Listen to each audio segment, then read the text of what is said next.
So, for those of you who are vaguely familiar with the M14, M1 Garand, or even a Mini 14, there's the trigger guard is involved with the takedown. You got to kind of pry it out and down, okay? Now, on this one, it's the opposite. On those rifles, it's in the back, but on this one, you got to pull out on the front, and I'll show you how this works. Just make sure your hammer's back, ain't loaded, don't got your mag in there, whatever, right? Okay?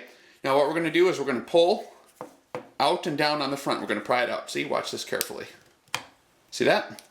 Now, I'm going to pull it back, and then I'm going to lift up on the back. So the back lift up, slider forward, and there we go. We have our barrel.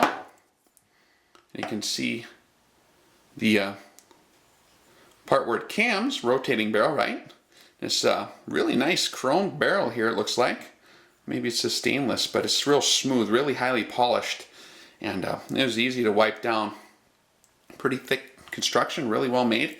And the way it fits in this slide here is real tight, real nice. Very nicely made, good tolerances. I was impressed with that. And then we have our recoil spring. Kind of a flat spring design. They're color coded. I do think they have different ones that you can get. They have like competition models and stuff. Guys like to change the spring tensions.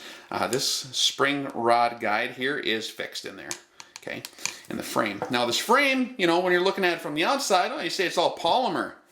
Well, actually, if you look at it more closely, it is steel. So on the inside here, we have a steel frame. So all your places where the slide and the guide rails are here, that's all steel. So it's very stout and well built, but it does have the polymer frame on the outside. So I guess you could call that like a steel reinforced polymer frame, or however you want to say that. But yeah, you can clean her out like so. Wipe this down. I didn't even have to use any solvent to clean this off. I just wiped it off with my finger and it came right off. That's the nice thing about nice polished smooth metal when it's well made like that. And then you can do this. And when we did our test, we didn't oil anything, so I never even put a drop of oil on this yet. But we'll show you how to get back together. Now this is a tricky part. You may swear and say naughty words if you don't do this right, because you're going to not get it together very easily. So we have where it cams here. See this part right here? That needs to go this way, okay? So we'll slide that in like so. Put that in, okay? Then we want it seated, but we want it actuated in such a way, you got to rotate it a little bit like this until it can slide forward. Because there's other angles where it ain't gonna, it's stuck, see? Now it's stuck, but if you get it situated just right, now it'll slide forward, okay? So we'll just put that thing all the way forward. That's gonna save you a lot of headache, okay? Now we got our spring, we'll just put her on there like so. Now what we're going to do is kind of the reverse of what we did to get it apart.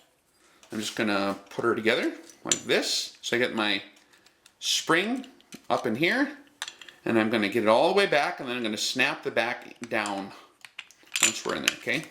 So let's go down. There it is. Simple as that. And then, of course, make sure this is snapped up. Make sure it's not still down, but the trigger guard is snapped up.